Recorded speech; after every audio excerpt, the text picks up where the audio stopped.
Through the years, we see the fashion industry dictate to us how we are to dress, and early on we all thought it was okay.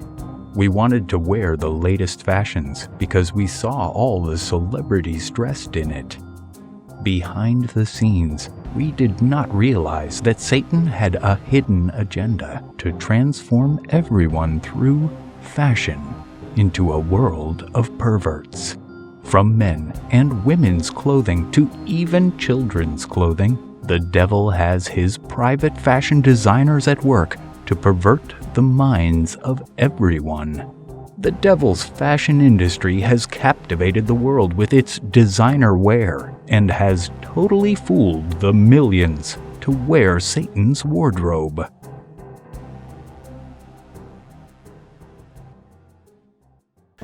Fashion designing was something that I was very interested in when I was in high school. And then especially after I graduated from high school, it was something that I really wanted to do. Well, you have to understand how I got into something like that, okay? When I was young, growing up, especially in junior high, and then I went into high school, my mother didn't have a lot of money. And so she couldn't afford to buy me really nice clothes. And so sometimes what I would do, because the styles were changing, they were going back to the skinny ties and the baggy pants, what I would do is I would go to thrift stores and take some of these clothes and I would re-sew on these clothes. My mother had a sewing machine, so I said, man, maybe if I could alter these clothes a little bit, I could wear these clothes, instead of just looking like I'm wearing hand-me-downs all the time, you know what I mean? So I would sew on these clothes, because we were just too poor to buy the kind of clothes that everybody was wearing. But just so happened, because baggy pants and skinny ties were in, there was plenty of that at the thrift stores from the 60s, and so that's what I would do.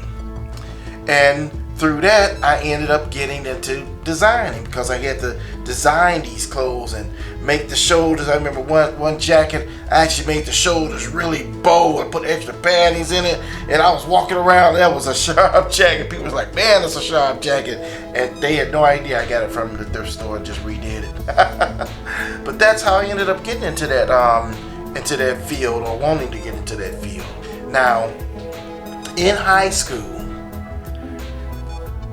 the young men, we were after the girls. That was the thing, we were after the girls, and so the young ladies. And so I came up with this plan. Hey, I'm gonna take up a sewing class, because that's where all the girls are, in the sewing class. I'll be in the sewing class, right around with them. Hey, get to meet some of these young ladies, Ended up getting in the sewing class, and because I was already sewing on clothes, I kind of enjoyed it.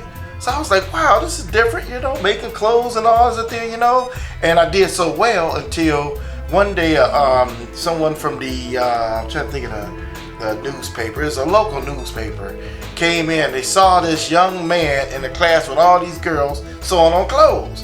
And so they were like, oh, this is an interesting twist. So it's like, what are you into? And I told him I want to be a designer. I said, well, yeah, I want to design my own clothes. I want to design clothes and just go into that field.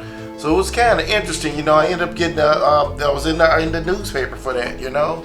And so, to make a long story short, I ended up graduating from high school.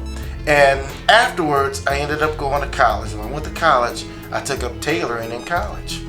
And I took up a little fashion history also in college. And it was fun, you know. I learned how to make suits and stuff, suit jackets, and got into that a little bit. And it was very nice, you know. And I went from that to a fashion trade school. Now, here's where it gets interesting, okay?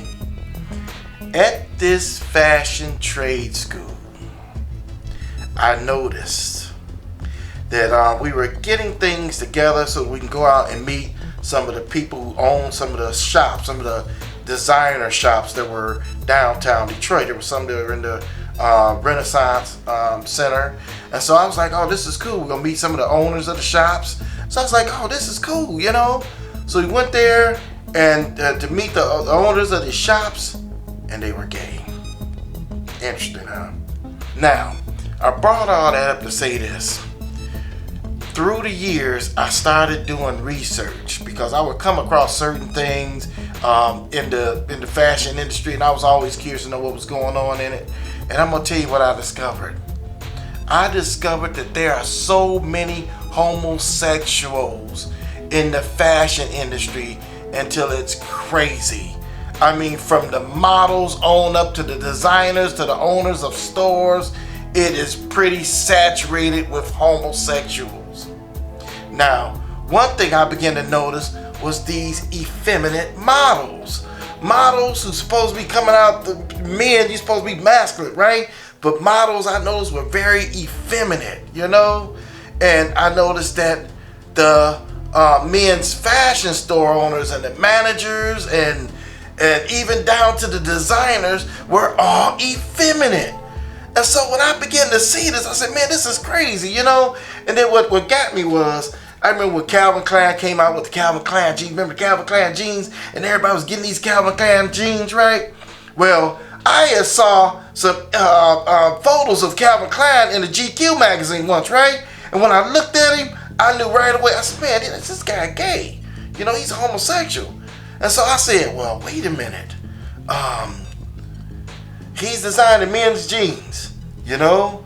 So I got to putting two and two together. I said, Calvin Klein designing men's jeans. He looked like he's homosexual. He got, what's her name? Brooke Shields, right? To wear his jeans, right? And here men buying these jeans and stuff, right? And I noticed his logo on the back pocket. Okay, jeans fitting around the behind area and stuff. And I said, I don't know if I want to get into these jeans. So I never brought no Calvin Klein jeans because I knew that the designer behind the jeans was gay. Okay, now after I began to do more research, I discovered that there were other designers that were also gay acting. When I saw more and more of this stuff, I was like, man, one of the designers that I thought was probably one of the best designers of all time was Giorgio Armani. I found out he was homosexual.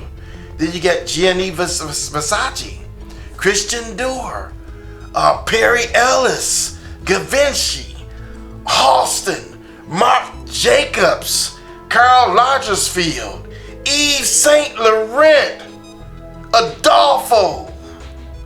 All of these were effeminate designers. Now, there's a list on the internet that you can look at that shows you a whole list of designers. And you gotta ask yourself this: what is going on with it being so many homosexuals in the fashion industry? I mean, it's literally over the top with how many of them it is, right? So, as I began to do more and more research, I began to come across things, I began to see things, and I said, man, you know what?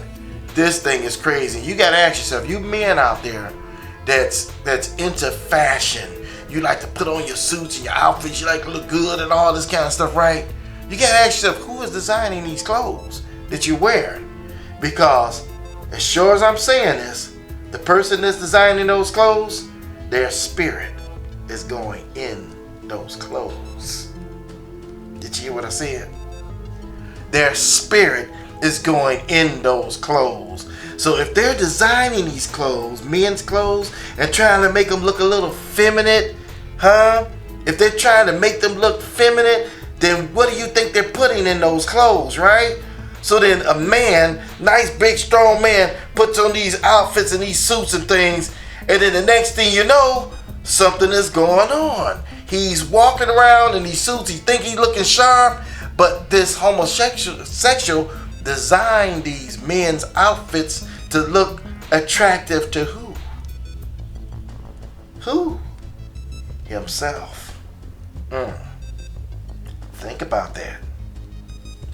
One such designer is Giorgio Armani. While today we look at designer clothes and see a stuffy cliche, in 1980 the soon-to-be stale Wall Street power suit was revolutionary. The venerable Giorgio Armani led the charge. Under Armani's influence, the suit underwent a transformation. Armani removed the internal padding of his suit jackets and changed from more traditional fabrics to linen, and moved from the harsh blacks and blues of tradition to the ease of beige and brown. The 1980s man was bolder, smoother, and sexier. To who? Himself. He wanted men's suits to look more feminine.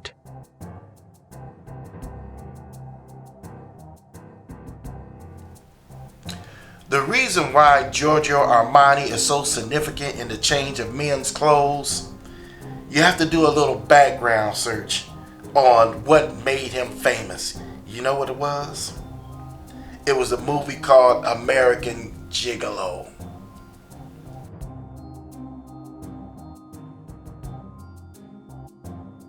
From the very first scene of American Gigolo, the clothes are front and center. When we first see Richard Gere, he is being fitted by a tailor. Then we cut to him laying out his suits on the bed and singing along to Smokey Robinson. The wardrobe of American Gigolo proved exceedingly successful. Men across the country saw themselves, or rather, they saw how they hoped to be seen as an American Gigolo. From American Gigolo forward, he would enjoy an iconic relationship with Hollywood. He designed the costumes for The Untouchables, as well as Samuel L. Jackson's Shaft remake. Armani also aggressively pursued celebrities to great effect. Michelle Pfeiffer,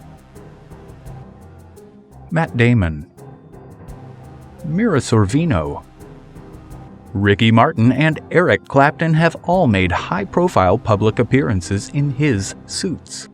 Perhaps more importantly, Armani secured a prime place for his clothing as the wardrobe on the hit 80s TV show Miami Vice.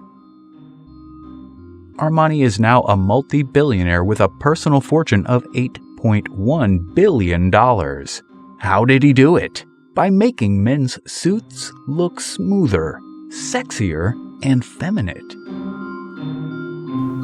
It was a movie called American Gigolo. It was a movie about male escorts, players, okay? Now, that lifestyle is very attractive to young men. Why? Because every young man thinks about being a player at one time or another in his lifetime. Because a lot of the men that he grew up watching were players, right? And so they say, man, he a player, he a player, he a player.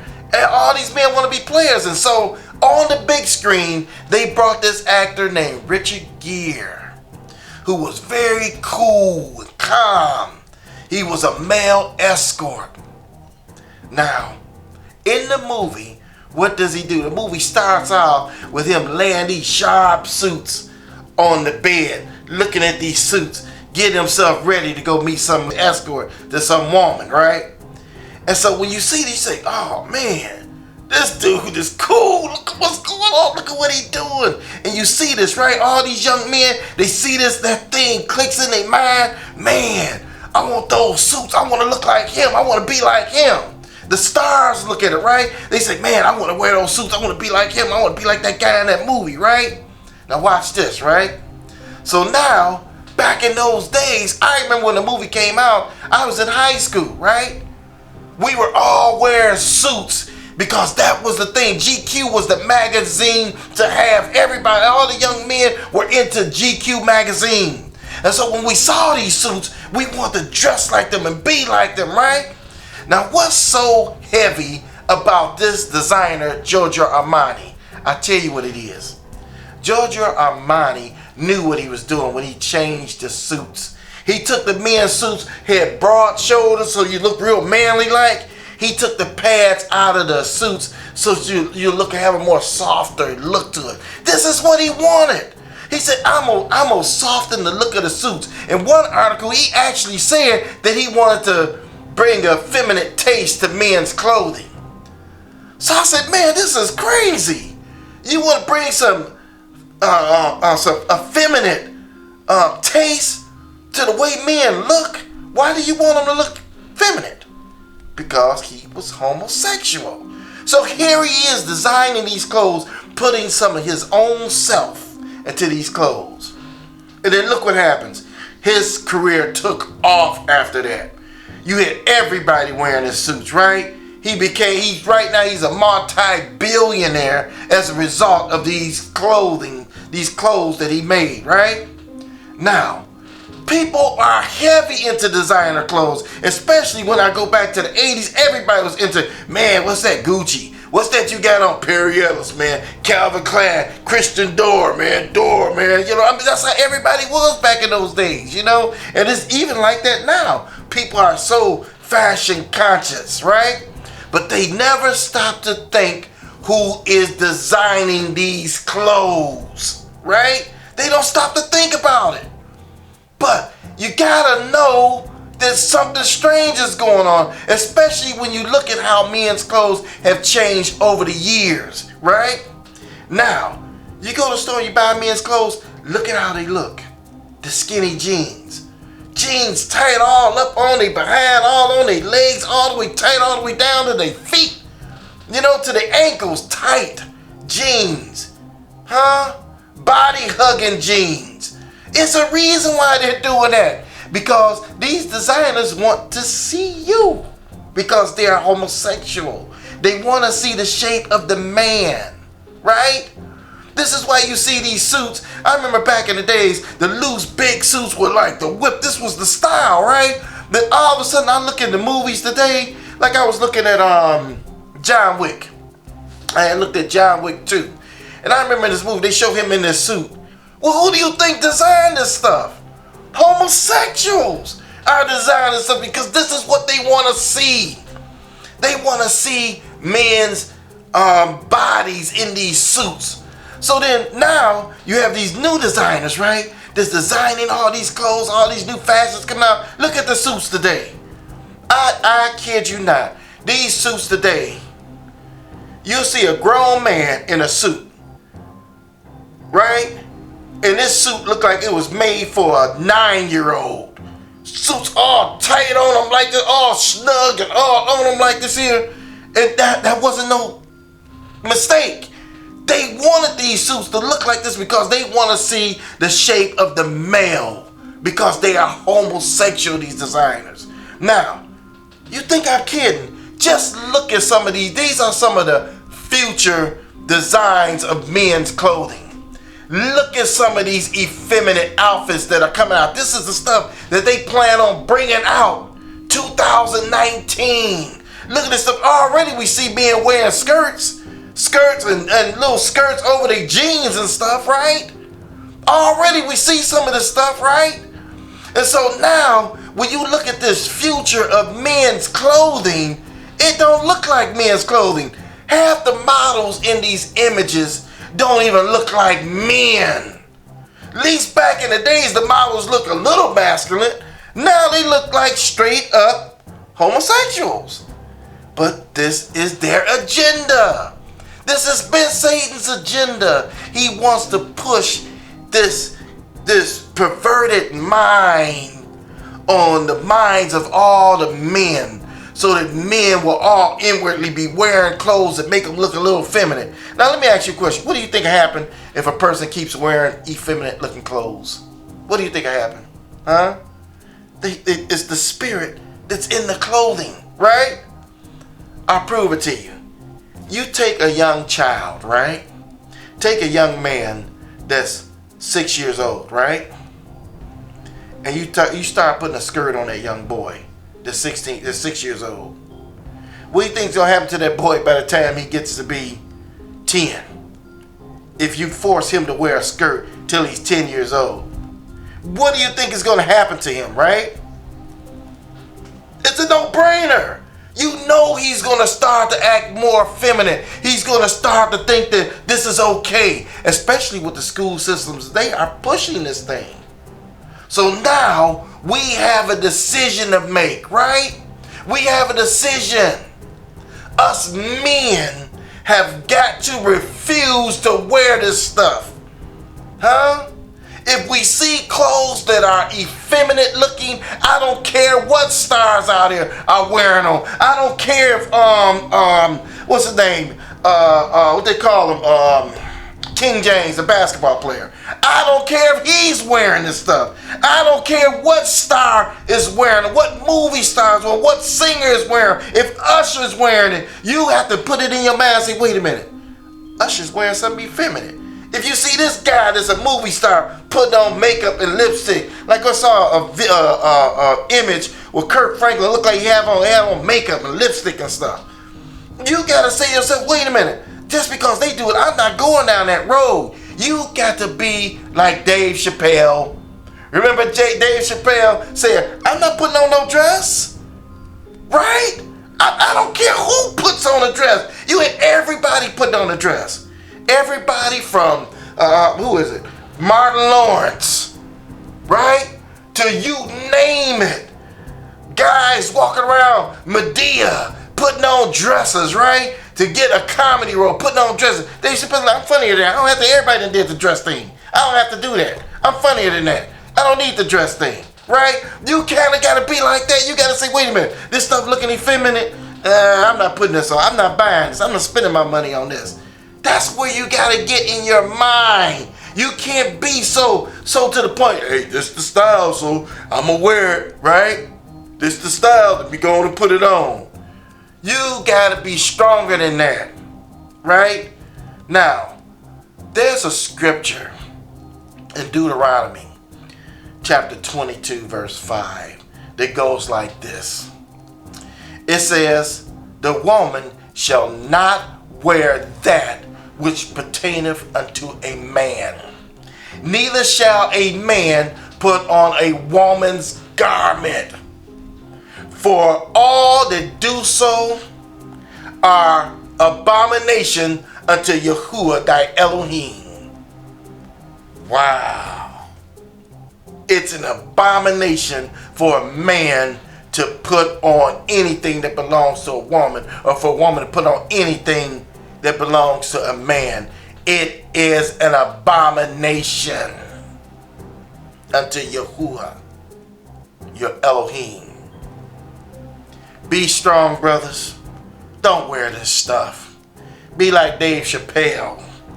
Refuse to put on the dress. As you can see, there are hundreds of LGBT fashion designers that run the fashion industry. They have totally transformed our men's clothing to look more effeminate, all a part of Satan's plan to cause men to secretly break the commandments of Yahuwah. As stated in the scripture, men are not to wear women's clothing. So Satan decided to deceive man by making men's clothing look like women's clothing. Checkmate. They have been deceived by the devil's fashion industry. Join us next time on the Devil's Fashion Industry as we explore women's fashion.